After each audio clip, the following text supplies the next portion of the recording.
ರಾಷ್ಟ್ರೀಯ ಹೆದ್ದಾರಿಯ ತಲಪಾಡಿ ಟೋಲ್ಗೇಟ್ ದಾಟಿ ಸ್ವಲ್ಪ ಮುನ್ನಡೆದರೆ ಸಾಕು, ಅಲ್ಲಿ ಸಾವಿನ ದೂತರು ಹೊಂಚು ಹಾಕಿ ಕುಳಿತಿರುವ ದೃಶ್ಯ ಕಣ್ಣಿಗೆ ಕಾಣುತ್ತದೆ.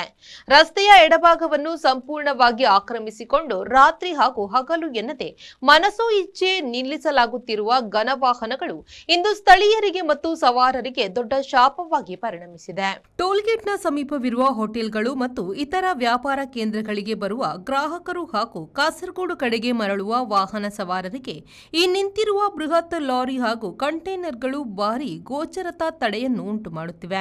ಟೋಲ್ಗೇಟ್ ಕಡೆಯಿಂದ ಅತಿ ವೇಗವಾಗಿ ಧಾವಿಸಿ ಬರುವ ವಾಹನಗಳು ಈ ಒತ್ತುವರಿ ಮಾಡಲಾದ ವಾಹನಗಳ ಮರೆಯಲ್ಲಿ ಮುಚ್ಚಿ ಹೋಗುವುದರಿಂದ ರಸ್ತೆ ದಾಟುವ ಅಥವಾ ರಸ್ತೆಗೆ ತಿರುವು ಪಡೆಯುವ ಸವಾರರಿಗೆ ವಾಹನಗಳು ಬರುವುದು ಕೊನೆ ಕ್ಷಣದವರೆಗೂ ಅರಿಕೆಗೆ ಬರುವುದಿಲ್ಲ.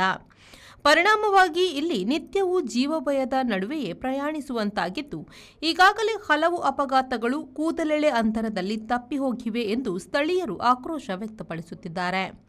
ಸಾಮಾನ್ಯ ನಾಗರಿಕರು ಬೈಕ್ ಚಲಾಯಿಸುವಾಗ ಹೆಲ್ಮೆಟ್ ಅಥವಾ ಸಣ್ಣ ಪುಟ್ಟ ದಾಖಲೆಗಳ ವ್ಯತ್ಯಾಸವಿದ್ದರೆ ಸಾಕು, ರಸ್ತೆ ಬದಿಯಲ್ಲಿ ಹೊಂಚು ಹಾಕಿ ಕುಳಿತುಕೊಳ್ಳುವ ಪೊಲೀಸ್ ಇಲಾಖೆ ಈಗ ಎಲ್ಲಿ ಮಲಗಿದೆ? ದಿನನಿತ್ಯ ನೂರಾರು ವಾಹನಗಳು ಸಂಚರಿಸುವ ಈ ಜನದಟ್ಟಣೆಯ ಹೆದ್ದಾರಿಯಲ್ಲಿ ರಸ್ತೆಯ ಅರ್ಧ ಭಾಗವನ್ನು ಆಕ್ರಮಿಸಿಕೊಂಡು ಸಂಚಾರಕ್ಕೆ ಅಡ್ಡಿಪಡಿಸುತ್ತಿರುವ ಈ ಘನ ವಾಹನಗಳ ಅಕ್ರಮ ನಿಲುಗಡೆ ಪೊಲೀಸರ ಕಣ್ಣಿಗೆ ಬೀಳುತ್ತಿಲ್ಲವೇ? ಅಥವಾ ಇಲ್ಲಿ ಇಲಾಖೆಯ ಕಣ್ಣು ಕುರುಡಾಗಿದೆಯೇ ಎಂಬ ಪ್ರಶ್ನೆ ಸಾರ್ವಜನಿಕ ವಲಯದಿಂದ ತೀವ್ರವಾಗಿ ಕೇಳಿಬರುತ್ತಿವೆ. ಜನಸಾಮಾನ್ಯರ ಜೇಬು ಕತ್ತರಿಸಲು ಸದಾ ಸಿದ್ಧರಿರುವ ಟೋಲ್ಗೇಟ್ನ ಅಧಿಕಾರಸ್ಥರಿಗೂ ಈ ಅವ್ಯವಸ್ಥೆ ಕಾಣುತ್ತಿಲ್ಲವೇ? ಟೋಲ್ಗೇಟ್ನ ವ್ಯಾಪ್ತಿಯಲ್ಲೇ ಇಷ್ಟೊಂದು ದೊಡ್ಡ ಮಟ್ಟದಲ್ಲಿ ಹೆದ್ದಾರಿ ಒತ್ತುವರಿಯಾಗಿ ವಾಹನಗಳು ನಿಲ್ಲುತ್ತಿದ್ದರೂ ಇಲಾಖೆಗಳ ಮೌನ ಒಳ ಒಪ್ಪಂದದ ಸಂಶಯಕ್ಕೆ ಕಾರಣವಾಗಿದೆ. ಇನ್ನಾದರೂ ಸಂಬಂಧಪಟ್ಟ ಪೊಲೀಸ್ ಇಲಾಖೆ ಮತ್ತು ಹೆದ್ದಾರಿ ಪ್ರಾಧಿಕಾರದ ಅಧಿಕಾರಿಗಳು ಎಚ್ಚೆತ್ತುಕೊಳ್ಳಬೇಕು. ಯಾವುದೇ ದೊಡ್ಡ ದುರಂತ ಸಂಭವಿಸಿ ಜೀವಹಾನಿಯಾಗುವ ಮುನ್ನ ಈ ಅಕ್ರಮ ವಾಹನ ನಿಲುಗಡೆಯನ್ನು ತಡೆದು ಕಠಿಣ ಕ್ರಮ ಕೈಗೊಳ್ಳದಿದ್ದರೆ ಮುಂದಾಗುವ ಪರಿಣಾಮಗಳಿಗೆ ಇಲಾಖೆಗಳೇ ನೇರ ಹೊಣೆಯಾಗಲಿದೆ. ಕೇರಳ ಕರ್ನಾಟಕದ ಗಡಿಭಾಗಕ್ಕೆ ಪ್ರವೇಶ ಮಾಡುವಾಗ ಪ್ರಥಮವಾಗಿ ಸಿಗುವಂತಹ ನಮ್ಮ ತಲಪಾಡಿ ಟೋಲ್ ಗೇಟ್ನ ಬಳಿ ಎರಡು ಕಡೆಗಳಲ್ಲಿ ಘನ ವಾಹನಗಳನ್ನು ನಿಲ್ಲಿಸಿ ಇವತ್ತು ಮಂಗಳೂರು ಕಾಸರಗೋಡು ಕಡೆ ವಾಹನಗಳು ಬರುವಂಥ ಪರಿಸ್ಥಿತಿ ಇಲ್ಲ. ಅದೇ ರೀತಿ ಅತಿ ವೇಗವಾಗಿ ಬರುವಂಥ ವಾಹನಗಳು ಅದನ್ನು ಒಮ್ಮೆಲೆ ದಟ್ಟನೆ ಅವರು ರೋಡ್ ಕ್ರಾಸಿಂಗ್ ಮಾಡುವಂಥ ಸಂದರ್ಭದಲ್ಲಿ ನಿಯಂತ್ರಣ ಮಾಡೋದಕ್ಕೂ ಕೂಡ ಕಷ್ಟ ಆಗ್ತಾ ಇದೆ.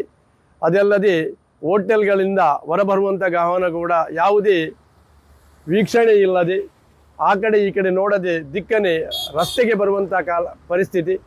ಘನ ವಾಹನಗಳ ಆ ಒಂದು ನಿಲುಗಡೆಯಿಂದ ಇವತ್ತು ಎಲ್ಲ ವಾಹನಗಳಿಗೆ ಓಡಾಟ ಮಾಡುವುದಕ್ಕೆ ಅಸಾಧ್ಯ. ಅದೇ ರೀತಿ ಅದನ್ನು ಕಣ್ಣಿದ್ದು ಕುರುಡರಂತೆ ಕಾಣುವಂಥ ಅಧಿಕಾರಿಗಳು ಕೂಡ ಯಾವುದೇ ಕಾನೂನು ಕ್ರಮ ಕೈಗೊಳ್ಳದೆ ಮಂಜೇಶ್ವರ ಕಳೆದು ತಲಪಾಡಿ ಟೋಲ್ ಗೇಟ್ನ ಕಳೆದ ನಂತರ ನಮಗೆ ಉಡುಪಿ ರೆಸ್ಟೋರೆಂಟ್ ಎಂಬ ಹೋಟ್ಲು ಸಿಗ್ತದೆ. ಇದರ ಪಕ್ಕದಲ್ಲಿ ಹಲವು ವಾಹನಗಳು ಪಾರ್ಕಿಂಗ್ ಮಾಡ್ತಾ ಇದೆ. ಇದರಲ್ಲಿ ತುಂಬ ಅಪಘಾತಗಳು ಅದಕ್ಕೆ ಮುಂಚೆ ಆಗಿದೆ. ಆದರೂ ಈಗ ಪುನಃ ಮೊನ್ನೆಯಿಂದ 2-3 ಅಪಘಾತ ಆಗಿದೆ. ಈ ಹೋಟೆಲ್ನ ಪಕ್ಕದಲ್ಲಿ ದೊಡ್ಡ ದೊಡ್ಡ ಗಾಡಿಗಳು ನಿಂತು ಇಡೀ ಅರ್ಧ ರೋಡನ್ನು ನುಂಗಿದೆ. ಇದರ ಆಡಳಿತ ಮಂಡಳಿ ಸಹ ನೋಡ್ತಾ ಇದ್ದರೂ ಇದನ್ನು ಕಣ್ಣುಮುಚ್ಚಿ ನೋಡ್ತಾ ಇದೆ. ಇದರ ನಮ್ಮ ಉಡುಪಿ ರೆಸ್ಟೋರೆಂಟಿಗೆ ಹೋಗುವ ಕೆಲವು ವಾಹನಗಳು ಸಹ ಪಾರ್ಕಿಂಗ್ ಒಳಗೆ ಮಾಡಬೇಕಾಗ್ತದೆ.